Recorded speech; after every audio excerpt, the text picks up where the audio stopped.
Hello, and welcome to the IoT Chat, where we explore the latest developments in the Internet of Things. I'm your host, Christina Cardoza, Editorial Director of insight.tech. And today, we're going to be talking about trends in the mobile and connectivity space with two special guests. We have Randy Cox from Wind River and Brandon Lewis from Embedded Computing Design. You may already have seen, heard of Brandon's names on the insight.tech website. He's written a lot of articles for ourselves. But Brandon, welcome to the IoT Chat. Why don't you tell listeners a little bit more about yourself, what you do at insight.tech and embedded computing? Sure. Hi, everybody. Thanks, Christina. I'm a journalist who's been covering the tech space for over 10 years. I love it. I'm always learning something new. And I run the editorial over at Embedded Computing Design and also contribute to some of the cool stuff that Intel's doing over on the insight.tech website, covering a lot of the partners and such. Great. And Randy, welcome to the show. What can you tell us about yourself and what you do at Wind River?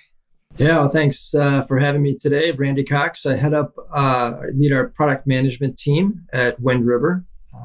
And so that really is part of the intelligent cloud and for the telco business. So I've been at Wind River for the last couple of years. Previous to that, I was at Nokia for 10 years, and prior to that, Motorola. So pretty much most of my career in the telecom business. Great. So lots of expertise in the areas and topics that we're going to be talking about today. And I wanted to start off the conversation. We all just saw each other and connected at Mobile World Congress. And the conversation there around mobile and connectivity was really around some of these new ideas, Open RAN and vRAN. And so, Brandon, since you covered the event for us at insight.tech, I wanted to start there. What can you tell us about the trends that you're seeing in this space, especially, what Open RAN and vRAN mean for mobile and connectivity? To kind of understand this, you got to understand where we are if you want to know where we're going. And no offense to your friends back at Nokia, Randy, but one of the things that's happened over the course of time in networks is that, they're incredibly complex systems. And so network equipment manufacturers have been supplying these highly integrated proprietary solutions. There's a lot of different components that make up a network and a lot of accelerated, specialized hardware, proprietary software stacks. And as we move into 5G, which is about providing more bandwidth and higher capacities and really pervasive connectivity everywhere, we really need to be able to scale that. So this is where this concept of Open RAN comes in. And RAN is radio access network.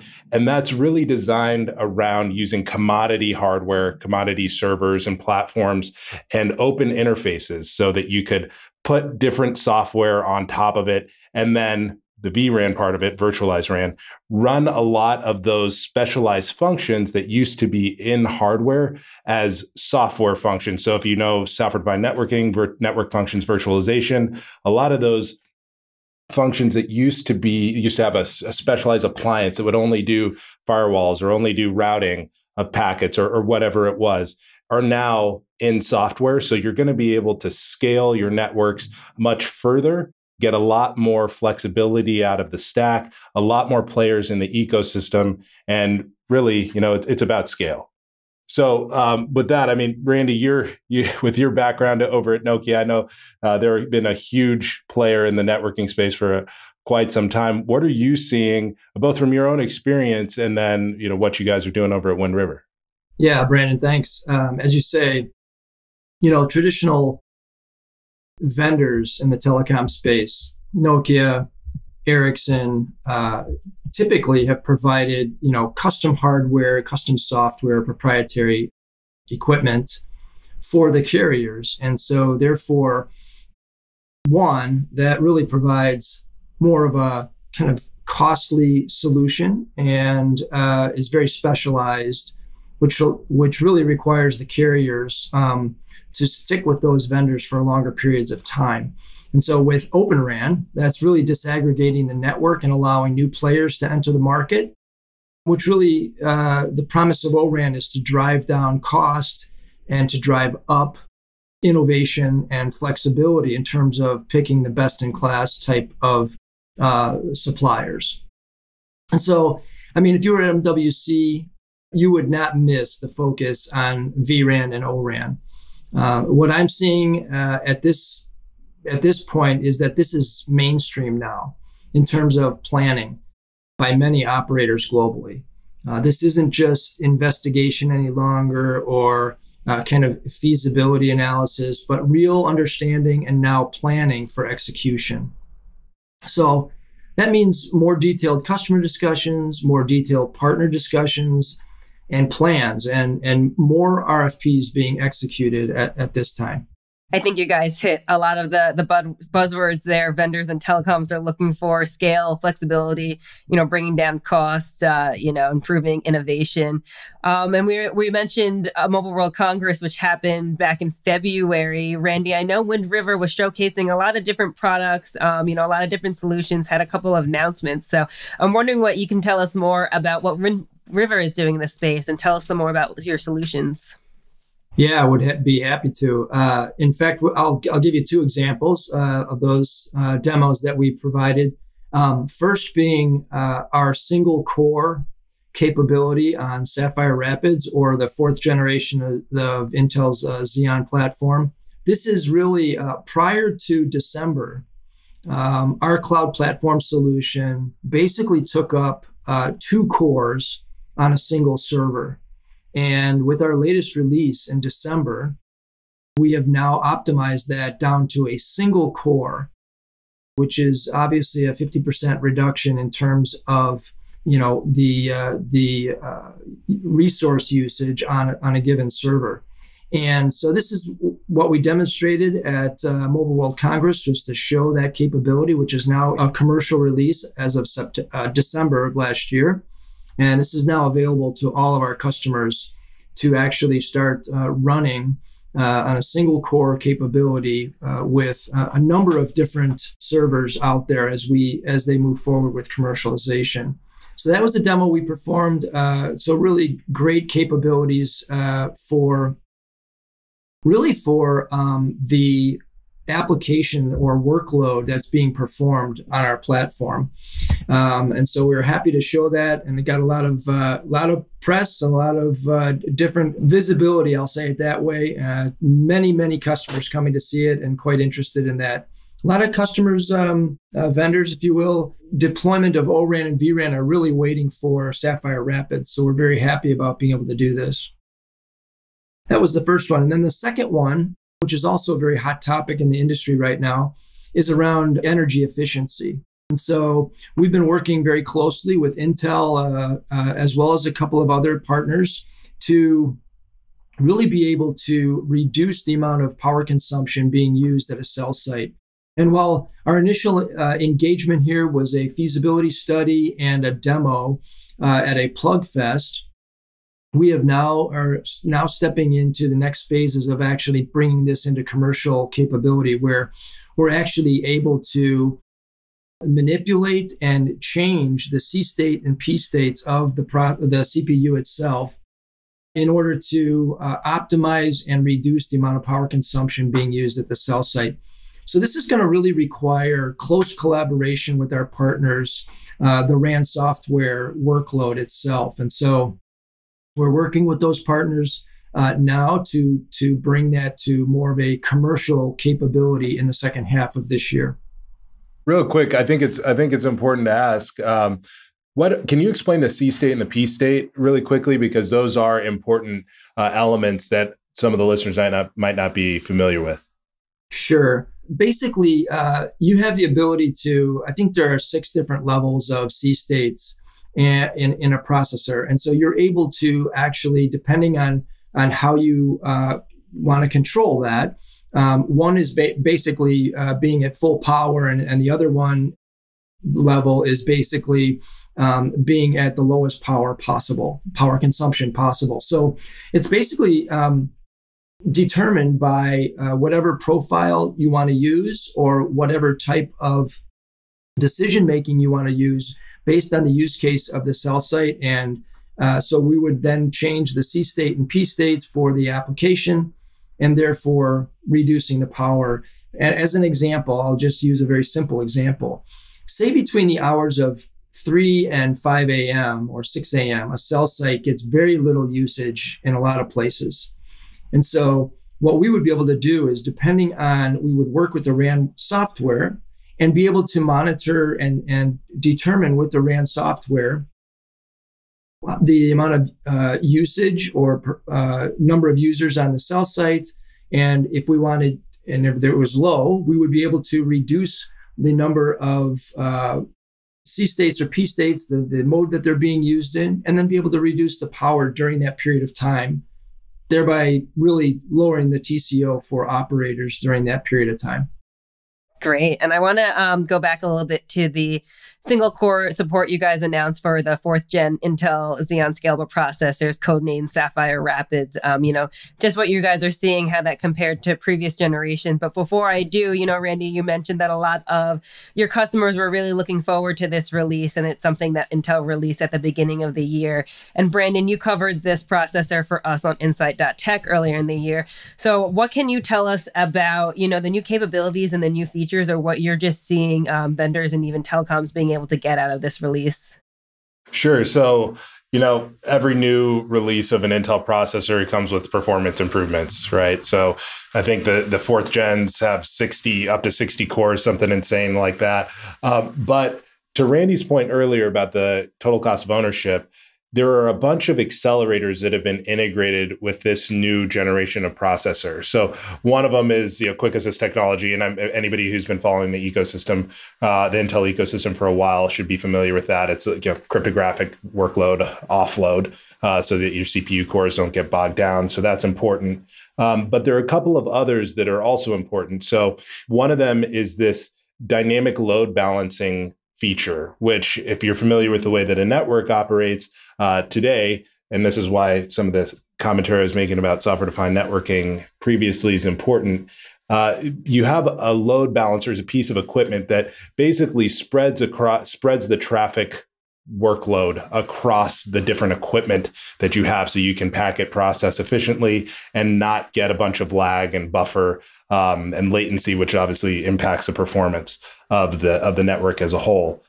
So the dynamic load balancing feature on the 4th generation Xeon processors basically treats the chip the same way that load balancing would act at the network level. So you're spreading the workload of packet processing across the different cores and across the memory of the chip, so that you're not going to be subjected to any bottlenecks like what Randy was referring to. Different times, different cell sites are going to see different amounts of traffic. Just imagine the chip as sort of like a microcosm of the network as a whole in the way that workload's balanced. And then the second or third, actually, now at this point, is Intel vRAN Boost, which really speaks to what Randy was saying before, in that it optimizes the processor for vRAN workloads so that you basically get twice the performance for the same power consumption, or the same half. I always get mixed up on this stuff. Half the power consumption for the same performance as before,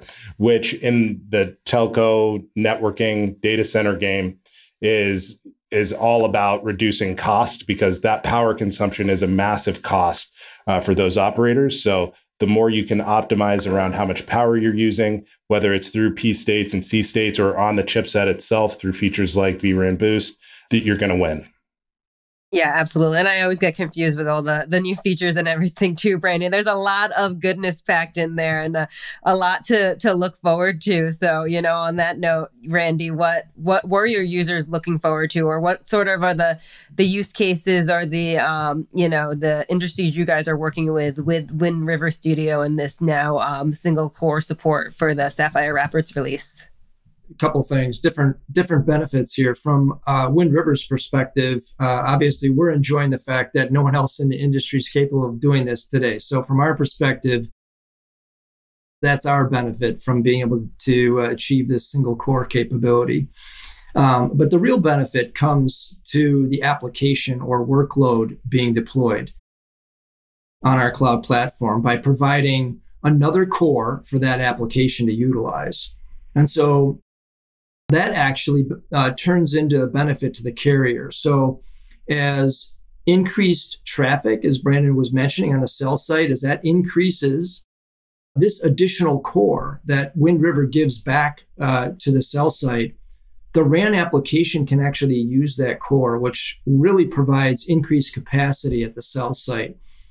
And that translates into either increased number of users at the cell site or increased throughput and performance for the existing users. So really that's the benefit here ultimately to the carrier, that they get increased performance and capacity at the cell site with the fact that Wind River is only utilizing a single core on the CPU.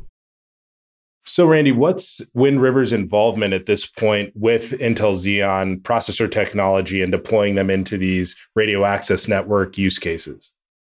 So, up to this point, we've been running in commercial traffic, a commercial network with Intel's third generation Xeon platform, or otherwise known as Ice Lake, and that's been commercial in thousands of sites in North America, as well as in commercial traffic in the UK and Europe, along with actually in Japan as well, with multiple customers. So we're commercial, this is public info. So we're commercial with Verizon, Vodafone, Elisa, KDDI, and SoftBank. So we have commercial engagements with them.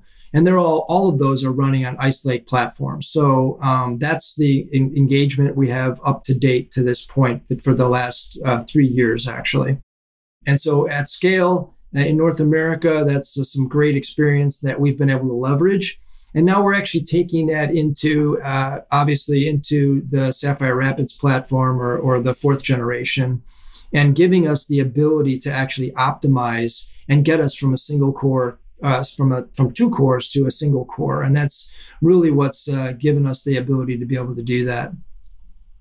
Yeah, absolutely. And I know you mentioned, one of the key benefits is that Wind River is sort of ahead of the curve than others in this market. But one thing I noticed in the event and, just overall in the industry is that companies are really leveraging partners to get applications like this out there to get things done. It really seems to be a theme of better together going on. And at Mobile World Congress, and I should mention the IoT chat and insight.tech as a whole were sponsored by Intel. But at the event, I saw Wind River working and demoing with a bunch of other partners like Intel, Vodafone, Samsung. So what can you tell us about how you guys are working with partners, why you're working with partners, and really the leverage of expertise that you guys are using from them? Sure. I think by definition, O-RAN really is really fostering the environment of partnerships, because we have more players that are entering the market, and the definition of O-RAN really is to provide more capabilities by more vendors. So Wind River has a number of really great partners that we're working with now, and those continue to increase, actually. Of course, today we're working with Intel and Samsung very closely. Those are formal partnerships that we work with on a weekly and daily basis to improve our product as well as the product that's actually being deployed commercially at scale in North America as well as in the UK. So it's critical as Wind River cloud platform finds itself in the center of the stack. So we have to integrate in the southbound direction with the hardware, as well as in both Intel, as well as any of the server manufacturers as Dell, HPE, or whoever that COTS hardware server may be. But we also have to integrate in the northbound direction with the actual RAN workload or any other workload that we may be working with. So we find ourselves in the middle of that stack, which requires us to work with those partners on a regular basis very, very closely. So I mentioned Intel and Samsung. We also have a very, very strong relationship with Dell, and we announced that back in September of last year. And we have shipped our first commercially available InfraBlock product through Dell. That came out in November timeframe. You would have seen an announcement on that. And that's literally a single product that is orderable and shippable from Dell's factory. It's basically the COTS hardware server along with Wind River software integrated as a single product. And you may say, well, why are you doing that as opposed to going direct? And I think there's number one, we have multiple business models. That gives the carrier a different way to procure those products. But more importantly, we are really making this easier on the carriers. So while the network is being disaggregated, that does bring the challenge of integration issues out in the field with that carrier. So what we've done is established a relationship with Dell where we have a complete stack between the hardware, the accelerator itself, and our software that is fully integrated, fully tested, and works out of the box that we make available to our customers. And so the last thing that needs to be integrated then is the actual RAN workload that would happen with customer in the field. So we're really trying to make this as easy as possible in this O-RAN environment. And so back to partners, that's a very strong relationship with Dell in terms of that.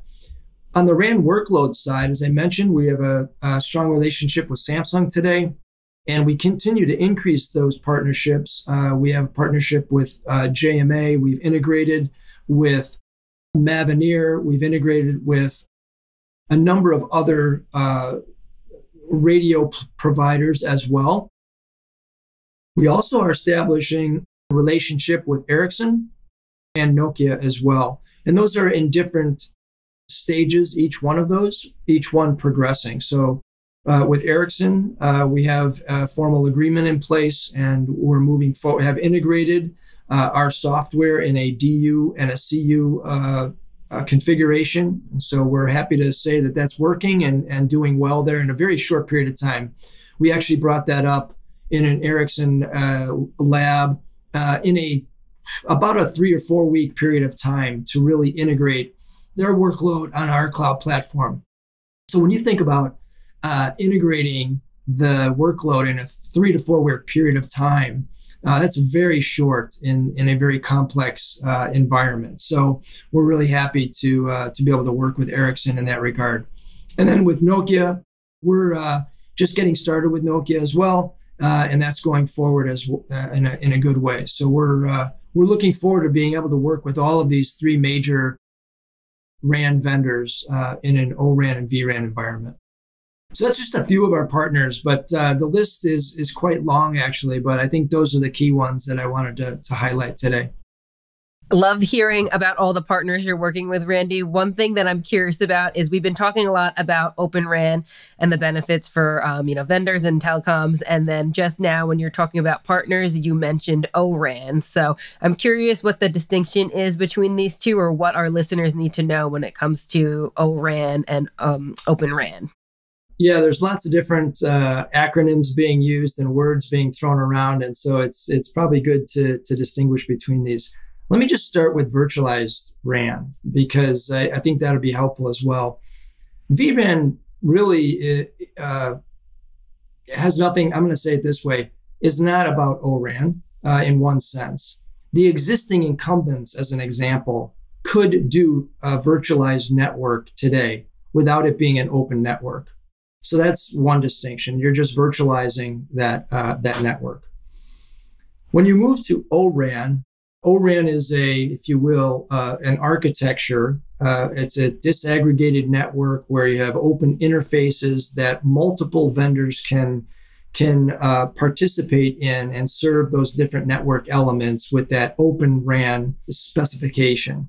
And so it just so happens that the O-RAN specification does include a virtualized RAN. So that's by definition part of the O-RAN spec.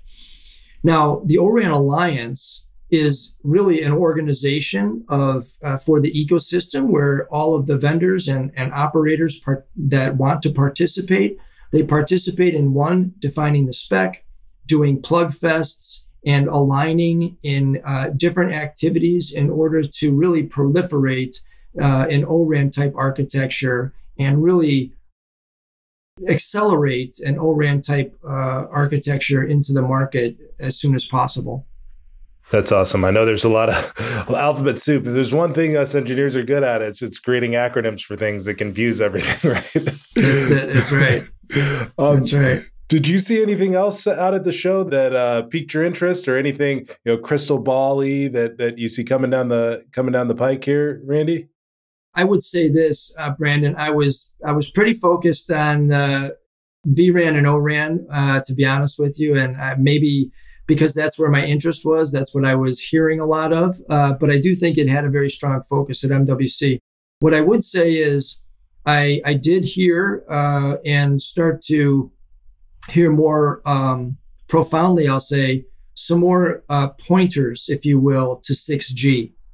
And really, when you think about that, 5G in this vRAN, ORAN environment is really setting things up for a 6G environment. And so I'm really pleased that Wind River is made as much progress as we have in this space. So while we're getting traction in 5G and getting those commercial deployments, we really want to be able to help the industry and the ecosystem accelerate ORAN so that we are set up for 6G when we get there. But I did hear some glimpses of that in a little more profound way than I had before. Do I need a new phone? Yeah. No comment. As always, the technology industry is always just looking for the next big thing.